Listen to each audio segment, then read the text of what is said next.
Welcome to the Darkstream, Voxday, voxday.blogspot.com, and Unauthorized TV. Thanks for tuning in tonight. Sorry I'm a little bit late. Just had some things to deal with, and but we're here, we're good, and we've got a lot to talk about.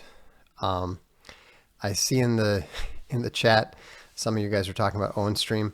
I didn't see it. I have no idea what's going on. So let's not discuss whatever that was there, because I am in Burke Foundation for National Conservatism. And unauthorized, or you become a channel member, that's how you get direct email notifications, which is why we already have 300 people here after only a minute. So they want to play games with notifications. We work around it. They want to drop frames and interrupt the stream. Well, you can watch the whole thing unabridged at unauthorized.tv. So we have a new subscriber to Unauthorized from Sweden. That's cool. Welcome, Kalunin Haggis. So, national conservatism. What is it? Why is it being pushed? And who's behind it? It's important to call out and identify people who are deceivers. It's important to call out and identify people who are frauds. That's why I wrote Jordanetics. That's why I wrote The Irrational Atheist. But that's not the kind of internet drama talking about what people jockey for status and and all that sort of thing. But even more important than calling out the deceivers is calling out the lies. Identifying the falsehoods. And so the falsehoods are what convince people of untruths that then shape their minds. An example of that is the Judeo-Christianity lie. Totally false. There is no such thing as Judeo-Christianity, and it is used to try to convince evangelical Christians in particular that they have a moral and spiritual duty to support the state of Israel. Now, there's nothing wrong with supporting the state of Israel in general. There's nothing intrinsically wrong with it. That doesn't mean that you support, it's not a sort of their country right or wrong sort of thing. But when people lie to you in order to get you to do something, even if that act is okay, the whole thing is wrong. The whole thing is evil. And that's why I have repeatedly hammered the lies about Judeo-Christianity that are told by deceivers like Ben Shapiro, Dennis Prager, etc., etc. Anyone who uses the term Judeo-Christianity is a liar. They are absolutely lying. Now, it's getting worse because, and also this applies to things like, one of the reasons why Americans are so screwed up today, why they literally don't know who they are, why Muammar Gaddafi, think about this. Let me read you these two quotes. This is on the blog today, so some of it's going to be familiar to you, but let's see here. You would think that I'd have my blog actually up, but I don't. Listen to these two quotes. America has never been united by blood or birth or soil. Really? So what did they mean? But what did Thomas Jefferson mean by our British brethren? We are bound by ideals that move us beyond our backgrounds, lift us above our interests, and teach us what it means to be citizens. What ideals are those? Every child must be taught these principles. What principles are they teaching the children in American schools? Every citizen must uphold them. And what if they don't? And every immigrant, by embracing these ideals, makes our country more, not less, American. George W. Bush. That is pure and unmitigated hogwash. Absolute lies, absolute deception, absolutely false. It's historically wrong. It's philosophically nonsensical. And there's no truth in it. Now listen to someone who takes that line of reasoning and extends it logically.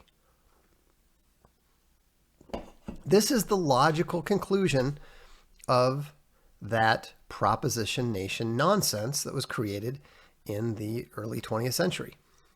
America is not only for the whites, but it is for all. Who is the America? The American is you, me, and that.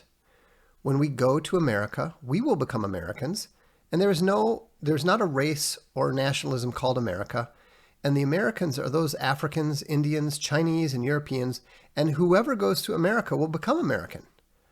American is for all of us, and the whole world had made and created America. All of the people all over the world had made America, and it shall accordingly be for all of us. Muammar Gaddafi, the late leader of Libya. That is where the nonsense leads. That is where the lie leads. The more it becomes willing to invest $500,000, then you too are an American. You just need to take a little time. In fact, America's cheap.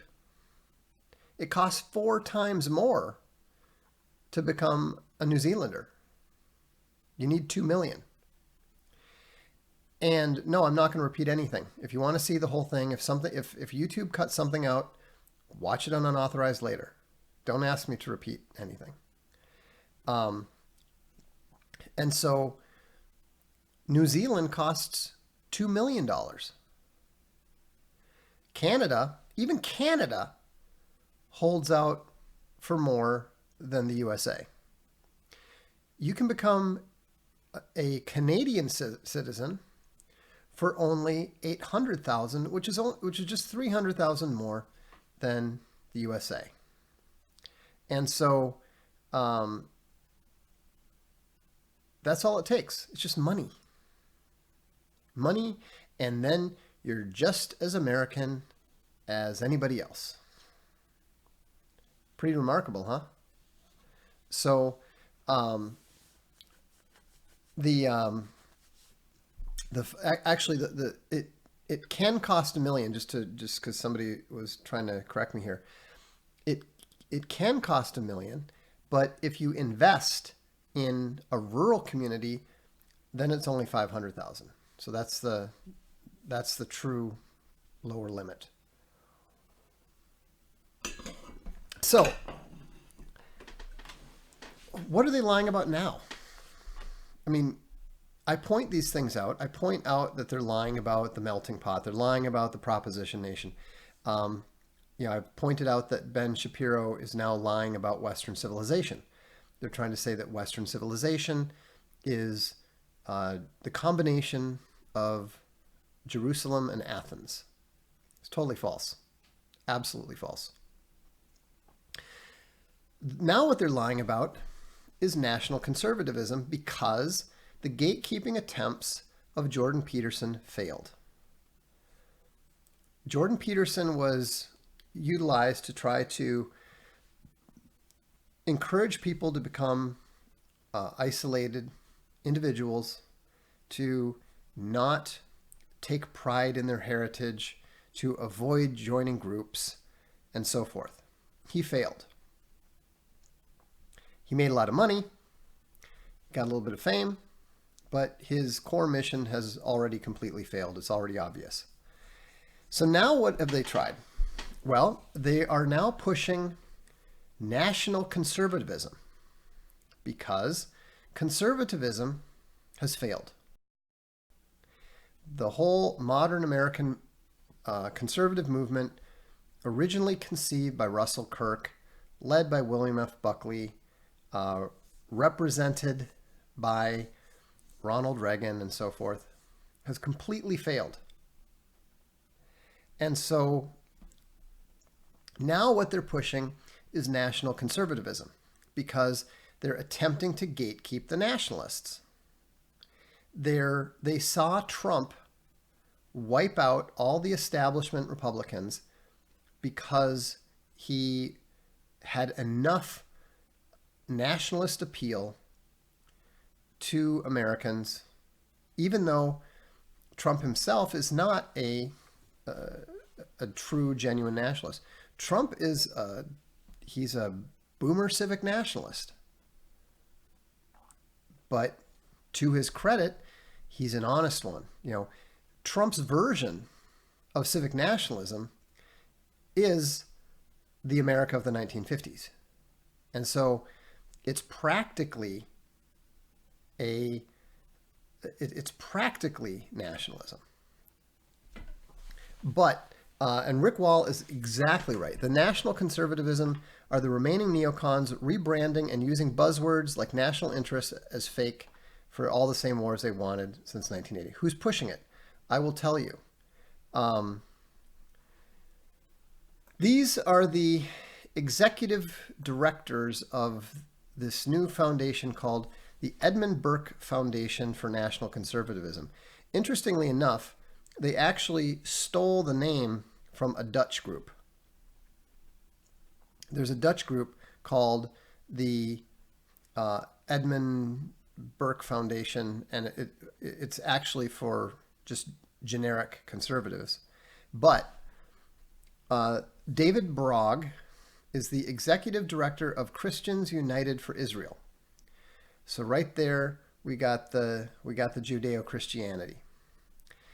The second name on the list of their presidium is Christopher DeMuth, the president of the American Enterprise Institute, a conservative think tank from 1986 to 2008. AEI is neocon central. You know, it's just pure neoclowns. War, war, war.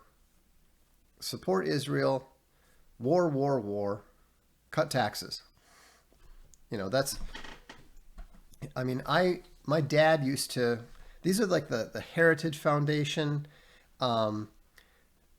This is like the National Review, all that kind of stuff. This, I mean, I know this stuff extremely well because this is the kind of stuff that my dad subscribed to, you know, for my entire youth.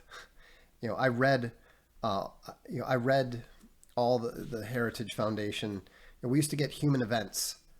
We were subscribers to Human Events. I used to read that all the time. Check out the two books. Two of the books that Christopher DeMuth has edited. These are just collections of essays. Remember, these guys like to portray themselves as intellectuals. Most of them can't even write books. The Neoconservative Imagination, Essays in Honor of Irving Kristol. The editors are Christopher DeMuth and William Kristol. Now, Irving Kristol is the original neocon. He is the original Trotskyite. The neoclowns are Russian Bolshevik. I mean, they're Soviet Bolshevists. They're mostly of Jewish descent. They came over from the Soviet Union. They were defeated by Stalin's faction. They're all Trotskyite socialists, and they ended up becoming influential in the United States because they wanted to win the Cold War. That's the only thing that they actually had in common with conservatives. They wanted to win the Cold War. So this guy is such a neoclown that he's the president of the AEI, and he published a book in honor of the original neo-clown with the current clown prince of neo-clowns, Bill Kristol. He also published Religion and the American Future. He's an editor with Yuval Levine. So this guy is, talk about rebranding. I mean, yeah, Johnny Freedom is right. They're basically, they were Bolsheviks. They're not Mensheviks. They were part of the Bolsheviks who wiped out the Mensheviks, but they were the Bolshevik faction that lost. So then the next guy, this is the sort of headline guy, Yoram Hazony. He's the president of the Herzl Institute in Jerusalem. Now, this is the author of The Virtue of Nationalism. He's the guy that they're pushing as this great champion of nationalism. But he's the president of this institute in Israel, which aims to contribute to a revitalization of the Jewish people, the state of Israel, and the family of nations through a renewed encounter with the foundational ideas of Judaism. So they're talking about national conservatism is being led by a guy who wants to literally Judaize the family of nations. It's ludicrous. You know, you want to support, if you're an Israeli and you want to support Israeli nationalism, more power to you. Great. But then you should not be attempting to subvert American nationalism, which is exactly what Hazony's doing. You know, when I read his book, I was enthusiastic about it. It's like The Virtue of Nationalism, great, you know, and it's written by an Israeli, great. These, the Israelis get it, you know, and a lot of them do. But then as I was reading it, it was like he was trying to claim that Israel, really the Hebrews, invented nations. That's bullshit. That's absolutely a lie. He actually had a halfway decent article up that I read. It wasn't bad. What was it called here? Let's see. The Nationalist Surprise. And everything he's saying here is pretty true. They were surprised by Brexit. They're surprised by Donald Trump. And now they're set up to be surprised by another nationalist miracle, the wholesale replacement of the decrepit conservative movement by a new national conservatism. Oh, wait, no, that's not true, is it? See, what they're trying to do is they want to replace the decrepit conservative movement with the same neoclowns. They're basically trying to do the equivalent of when Hewlett-Packard decides to replace its line of color printers with a new line of color printers from Hewlett-Packard because they don't want to lose the business to Canon. That's what is happening here. This is just a rebranding of the same neoclowns, and they're trying to get on top of Brexit. They're trying to get on top of Trump. They're trying to get on top of this move to people from the various nations putting their various nations first. They're trying to stop America first. They're trying to stop, the generation identitaire in France. They're trying to stop the yellow vests. They're trying to stop Brexit. Think about this. The press missed the story of this week's National Conservatism Conference in Washington, D.C., an event organized by Yoram Hazony, an Israeli, and his newly created Edmund Burke Foundation. What the hell does national conservatism have to do with Edmund Burke? Nothing. Absolutely nothing. Burke would have despised these guys. Burke was a very strong British, specifically English, nationalist who hated the universalism of the French Revolution. He would not have supported these neoclowns at all. Just ridiculous. So anyhow, this guy, we know that Daniel McCarthy's full of crap. R.R. Reno, the editor of First Things magazine. First Things is actually pretty good, but I think that he was basically invited as, he's an important guy with a important magazine. I doubt he is fully on board with the whole let's try to derail nationalism program. I think he's probably more a serious religious guy who just is easily snowed by these by the clowns. Eincrew is correct. I heard that John Bolton was at the National Gatekeeper Conference. He was. He absolutely was. What does John Bolton have to do with with American nationalism? Nothing. John Bolton thinks that the U.S. military is a mercenary force that should be at the use of the neoclowns. So let's see here. And then the last guy is Joshua Mitchell. He's a professor of political theory at Georgetown University, and it's hard to find that much about him except for the fact that he is a member of he's one of the Tikva visiting faculty and speakers. The Tikva Advanced Institute's American Judaism workshops, blah, blah, blah, draw from the ranks of distinguished writers and intellectuals in the United States and Israel. And others, okay, he's another neoclown. So what do we got here? 1, 2, 3, 4, 5, 6. The presidium of 6 individuals, at least 4 of whom are obvious neoclowns. 5 possibly. So all this national conservatism is neocons 2.0. You want to know what national conservative is? It's a fraud. It's a smoke show. It's the neoclowns attempting to get on top of the nationalist movement the same way that they got on top of the conservative movement. They're trying to rebrand their neoconservatism. They're shedding the Bill Kristols. They're shedding the Ben Shapiros because those guys are useless. Those guys are known. And they're trying to create this new movement to replace themselves with themselves. That's what national conservatism is. But like all conservatisms, it will fail. Conservatism is not an ideology.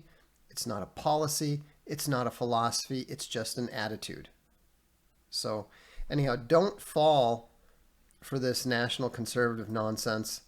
If you notice, there's no real legitimate nationalists involved with it in any way, shape, or form. And they actually oppose genuine nationalists like Vladimir Putin, like the Chinese President Xi. I'm not sure I'm pronouncing that correctly. They would never, ever invite a genuine nationalist like me because I'm an actual nationalist.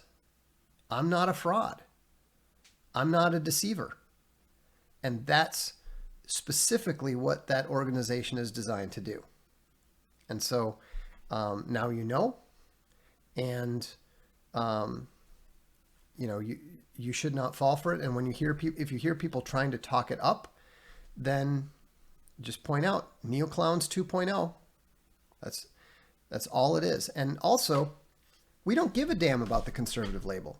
I reject the conservative label. I have always rejected the conservative label. You can look at my columns dating back to like 2003, 2004, and I think I actually have a column that says why I am not a conservative. There's nothing left to conserve. We need to be radical. We need to be revolutionary, and not in the Marxist revolutionary sense. They may have the money.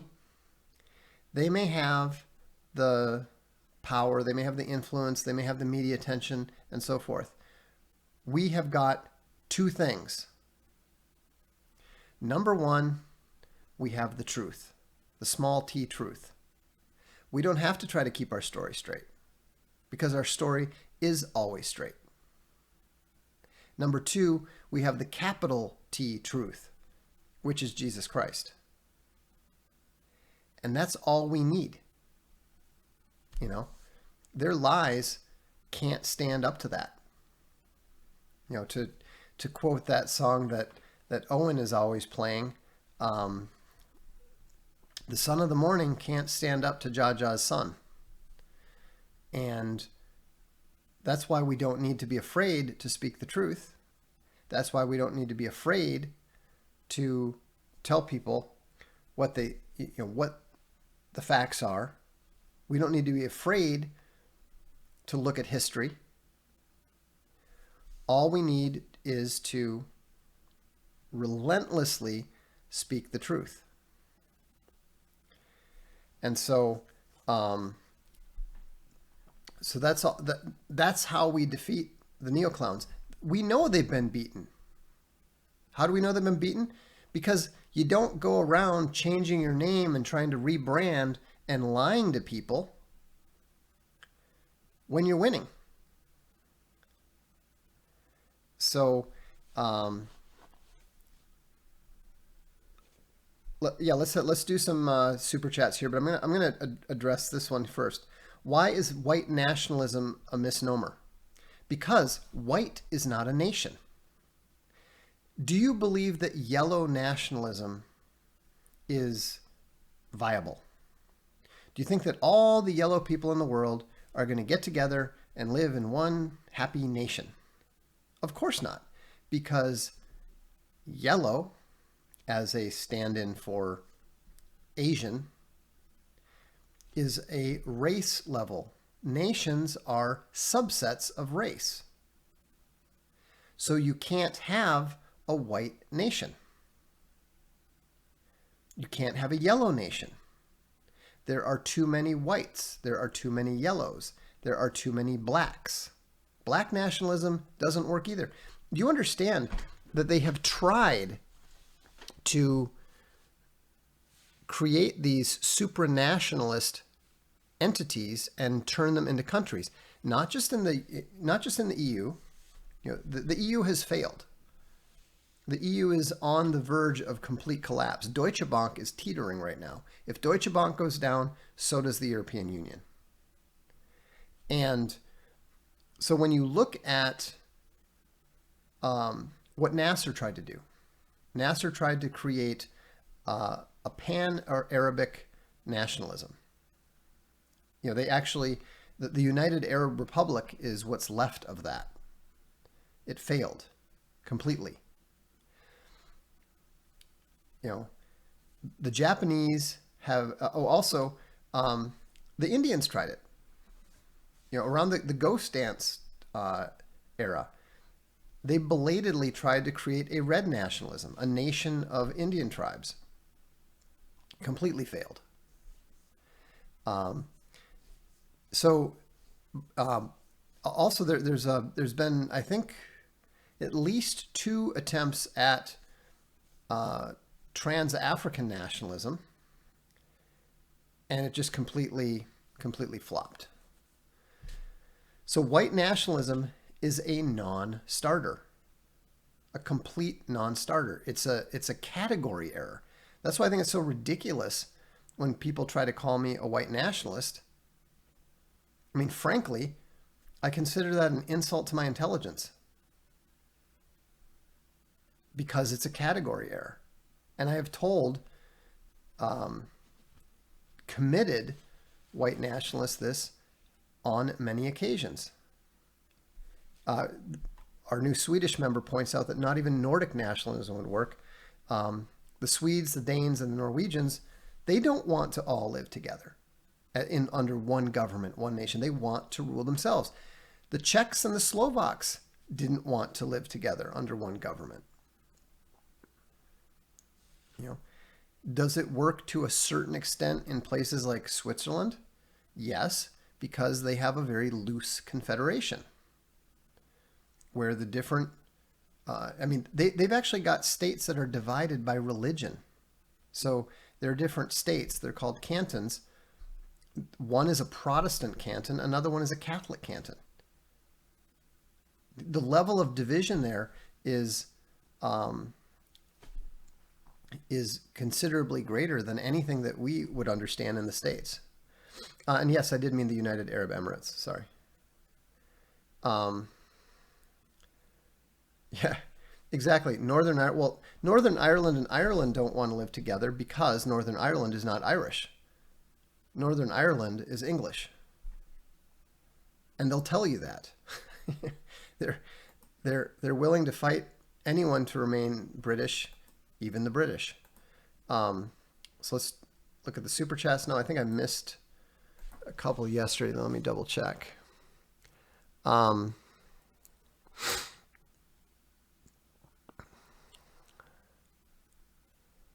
Keen-Eyed Joe, that's the one I missed. Can choice exist outside of time? Yes. If God is timeless, how can he choose to take an action? Does an action require time's existence so as to take place? No. I'm actually one of the very few people who can probably address this in a meaningful and experienced manner. Look at it, when you are programming a game. I'm not a programmer, I'm a game designer, but I work with the programmers. And you're outside of the game, but you're outside of the game time, so you have the complete ability to see the time at any point. And you can choose to see anything. You can choose to see what happened in the past, you can choose to see what's going to happen in the future from the perspective of the game, etc., etc. But you actually have more choice because you can choose to see or not see, choose to act or not act, choose to influence or not influence. So being outside of time gives God more choice, not less. That's why I really dislike the insistence on divine omniscience, and I believe in something that I call divine volitions, which is that God knows whatever it is he decides he wants to know. To claim that God must know everything and can't not know something is actually ascribing more limitations to God than volitions does. Volitions means that if he wants to be omniscient, he can be. But based on the clues that we've been given, it strongly appears that he chooses not to know everything. I mean, presumably Satan is not a complete idiot, right? Why would Satan agree to a bet with God about Job if he knows that God knows the answer? It makes much more sense, just within the logic of that situation, to assume that he doesn't.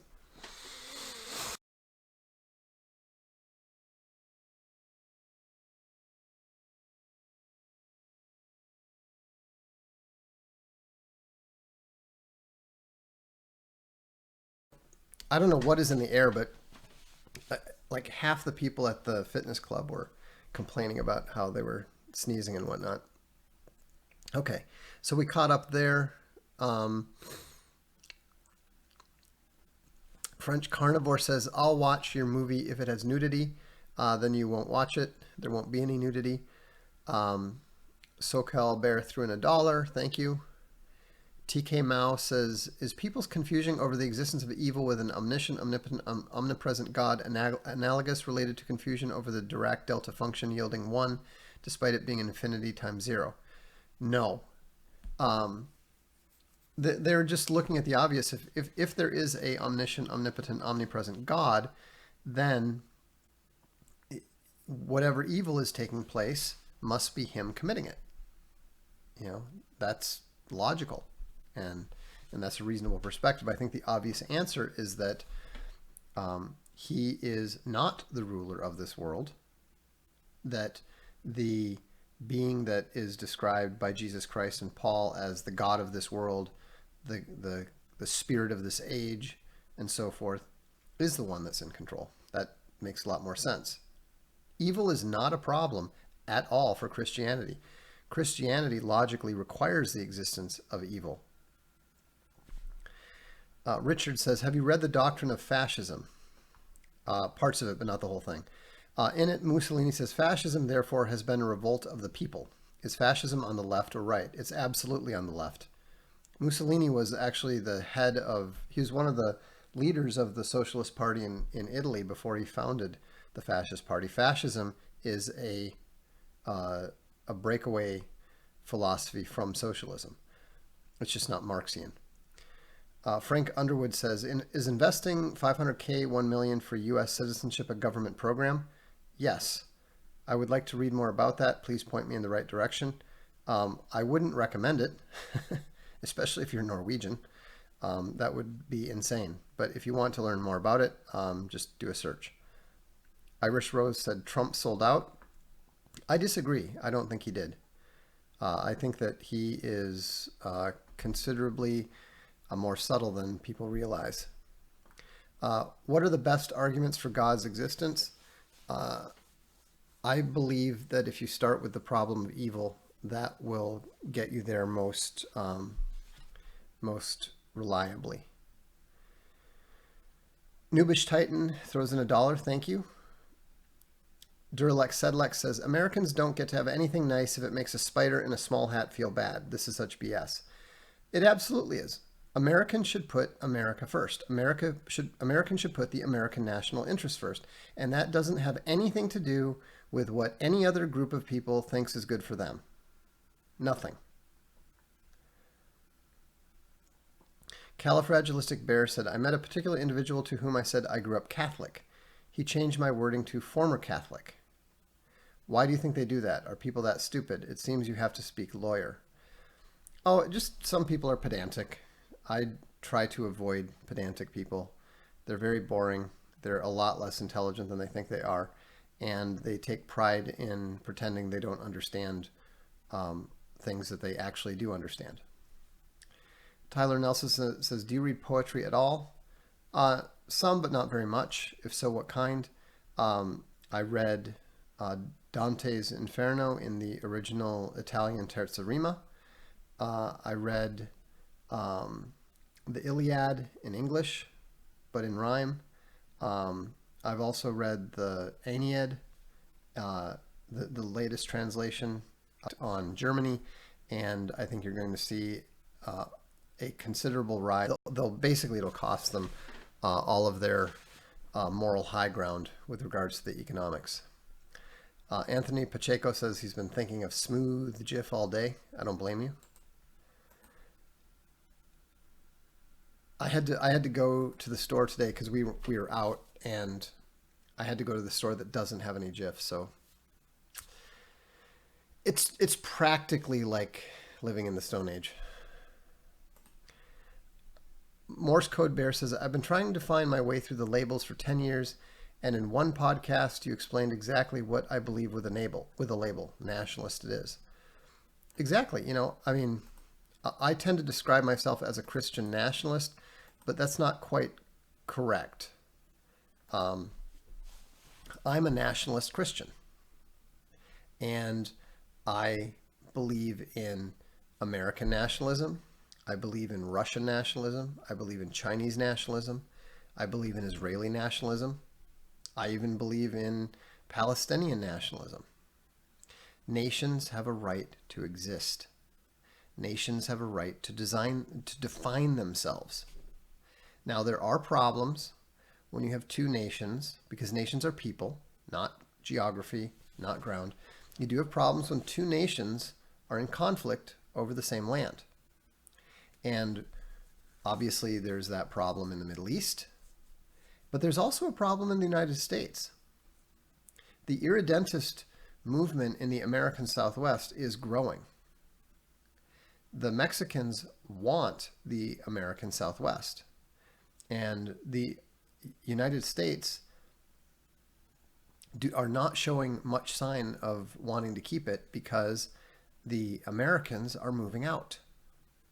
They're retreating. And so, and these problems exist all over the world.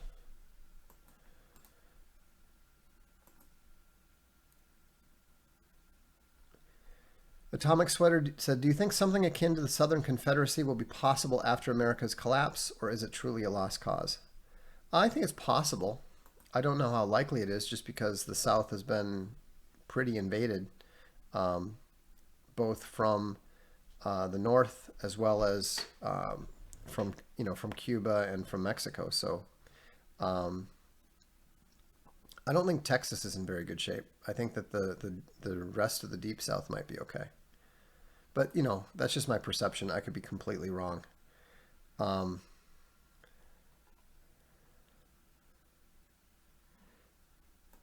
I don't think America will fall. I think that the United States of America will break apart the same way that the Soviet Union did.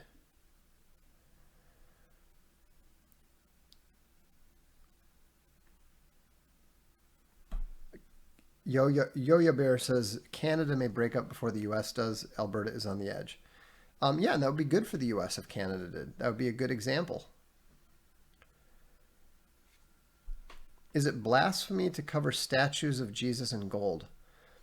I don't believe so. Marcian says there is no Palestinian people. They are Arabs. No, Arabs are a superset of nation. There is a Palestinian people. The Palestinian people were created by the act of their enemies, both Arab and Jewish. It's ridiculous, absolutely ridiculous. The people exist and they have the right to define themselves. Okay? If people want to define themselves a certain way and they have a shared experience, shared culture, shared customs, then they are a nation. That's what a nation is. And it's an extended group of people who are related by blood, who share language, culture, tradition, and history.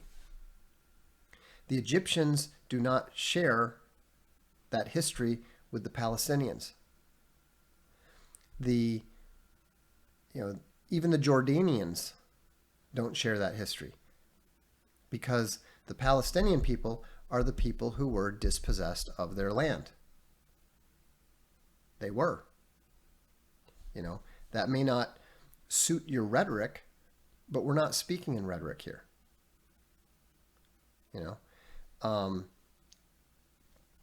And yes, I do, even though I'm an American Indian, I recognize the right of conquest.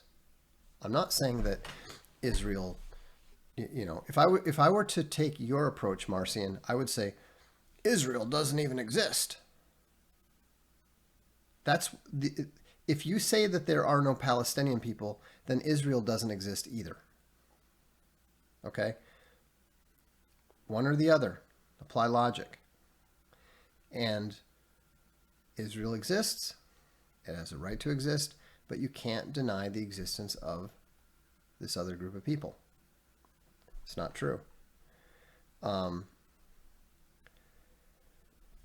Where does the contention lie between, as you say, the capital T truth and just the truth for those of us who cannot submit to supernatural powers? Well, first of all, you do and you will. You may not believe in them, but nobody cares. You can't see it, you don't experience it, but you don't see or experience X-rays either.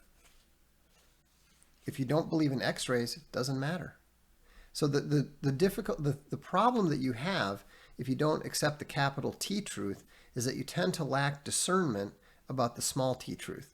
You're much more likely to swallow falsehood if you don't have a direct personal connection to the capital T truth.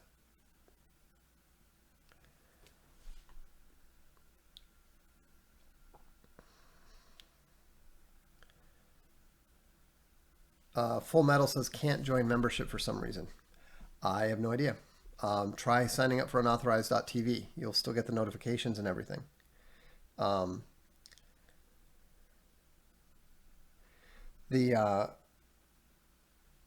Let's see. Has it not occurred to anyone that we are never taught about what passes for law around here, yet told the rest of our lives that our ignorance is no excuse?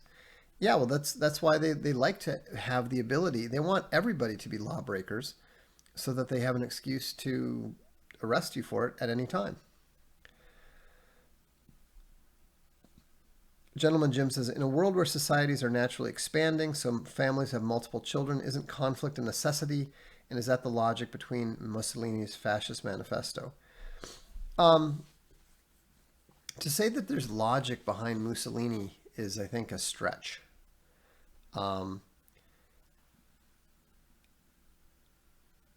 May I splice your best quotes into a song?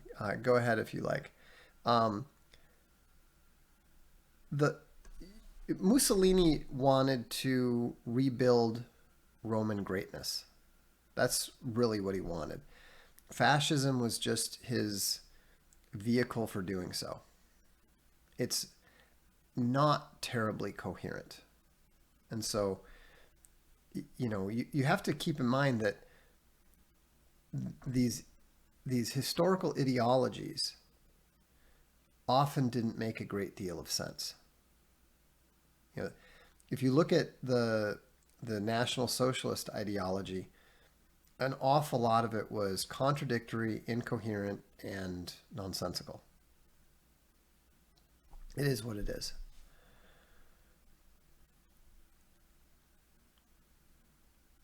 Let's see. Keen-Eyed Joe, I already addressed your super chat. So watch it on Unauthorized, and you'll see that I addressed it tonight.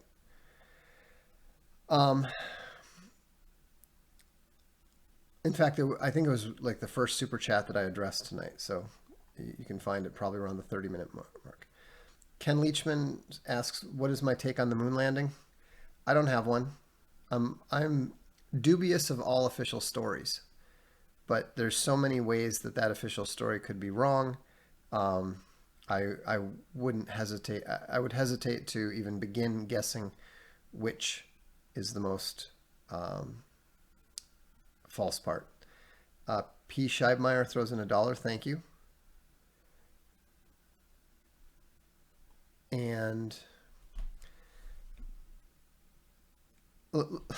Jacob, if you want to ask me a question, ask a direct question. Do you have any thoughts on Milton Friedman? Yes. Ask an actual question, not just, an open-minded or an open-ended thing. I mean, look, I've got Milton Friedman books coming up the wazoo here. I mean, I've got his old. Actually, I think they're kind of behind some stuff here, but I've got like the monetary history of the United States.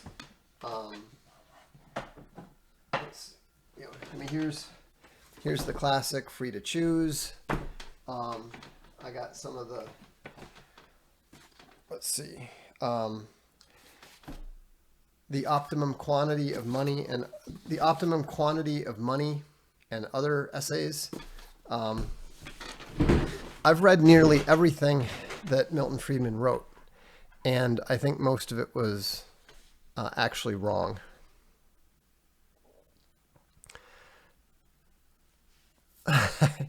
Yes, the bookshelves are real. I mean, for crying out loud, I'm a writer, I'm an editor, and I'm a publisher. Why would you think my books are fake? That's ridiculous.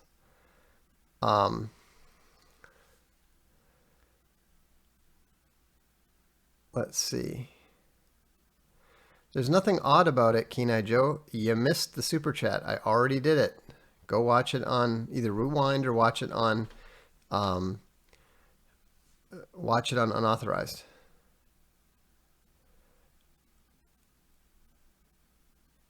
Let's see. Yeah, the chair sounds like a real chair too.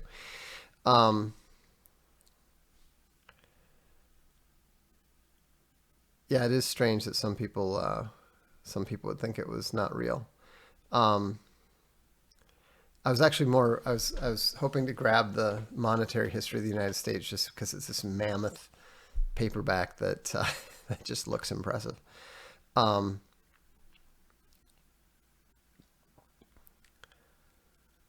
the moon is a tesseract. That's not true. The Earth is a tesseract. Um, you can't believe. Gamacide says you can't believe in magic dirt and Jesus.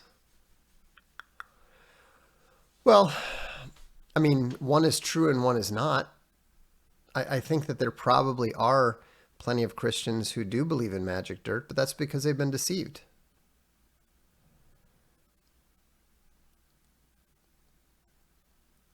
Um, are the Chinese more an empire or a nation?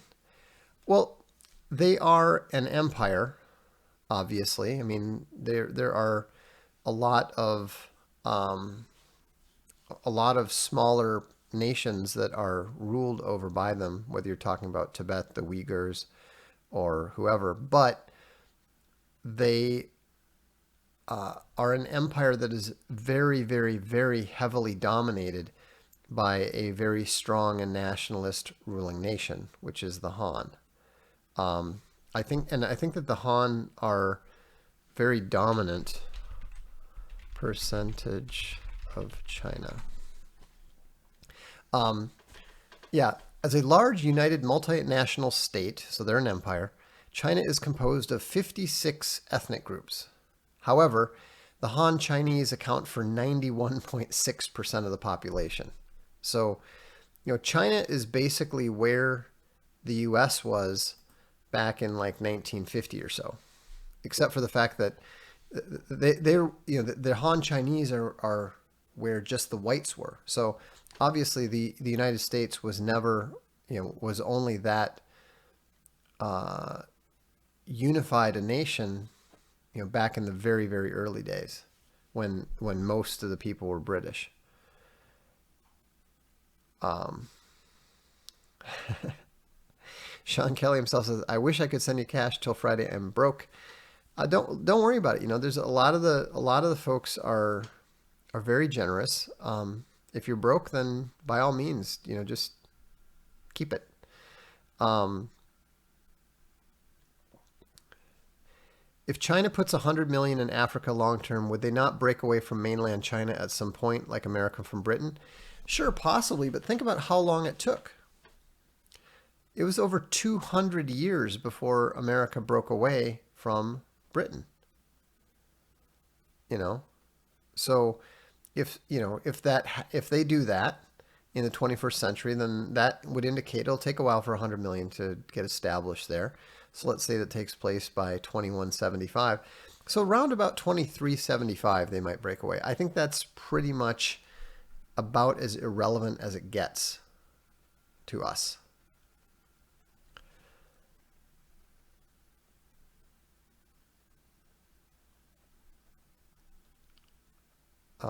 So anyhow, let's go ahead and wrap it up. Other than I wanted to point out, if you want to learn more about nationalism, I recommend that you read my book Conservative, which I wrote with John Red Eagle, and we address a lot of we actually spend an entire chapter tearing apart the conservative movement.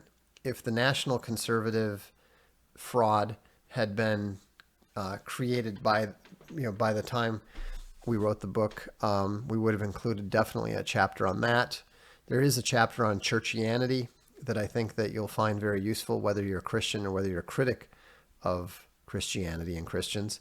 In fact, I think it might surprise you, but I absolutely endorse a lot of the criticism of the modern Christian churches and denominations because they merit the criticism. Welcome, Reprehensible Bear. Is patriotism better rhetoric than nationalism in the U.S.? No. Nationalism is big right now. That's why they're trying to co-opt it. That's why they're trying to gatekeep it. And apparently I missed Which book hides the switch to the secret lair? Well, obviously, I'm not going to share that. Should George Washington have accepted the offer to be king? In retrospect, it's kind of looking that way. And I missed Sam's. Oh, Sam Halloran. Okay. How much history do you think is fake? I would say probably 25% of it, but we don't know how. Thoughts on mud floods and civilization reset, Jesus living only 1,000 years ago. I'm familiar with the missing centuries concept. I find it hard to believe, but, I don't know. Don't become Vox Day when you grow up. Become the best version of yourself that you can. Read, speak the truth. Don't hesitate to dump and reject people who lie to you. Don't hesitate to dump and reject people who deceive you. Don't fall for the Jordan Petersons because he stands up to SJWs. Don't fall for the Yoram Hazonis because they mention the word nationalism. Don't fall for liars, and don't fall for deceivers. No, members only chat is not on, obviously, since you're not a member and you can see your chat. And Minnow says, donating for Sean Kelly, not as himself. Minnow, that's very kind. And Sean, see, there you go. You're all good. Can you tell us something that you think falls in that 25% of fraudulent history? Well, obviously, we never went to the moon. No, just kidding. The idea that Iraq and Al Qaeda attacked us because they hate our freedom, that was false. That was not true. Spice Bear has it correct. Once you catch someone in an intentional lie, bounce.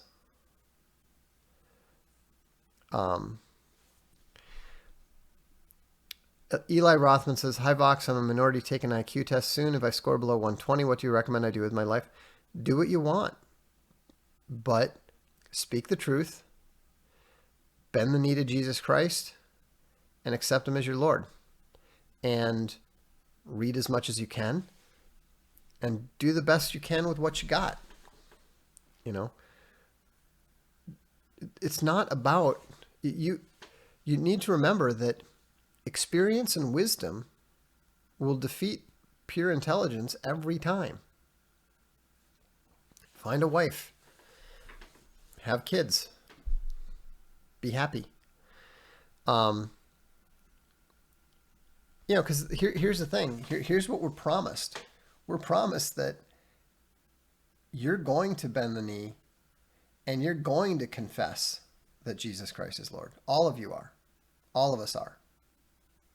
It's not an option. The only question is, do you do it voluntarily out of love? Or do you do it because you've been defeated along with all the other forces of evil? So, I say the former is preferable. So on that note, I will leave you. Have a good evening. We'll look forward to seeing you the next Darkstream. Don't fall for the smoke show of national conservatism. It's just neoclowns 2.0. Massachusetts Johnny says Rogan's up on the streams. Thank you. This is the Darkstream. I'm Vox Day.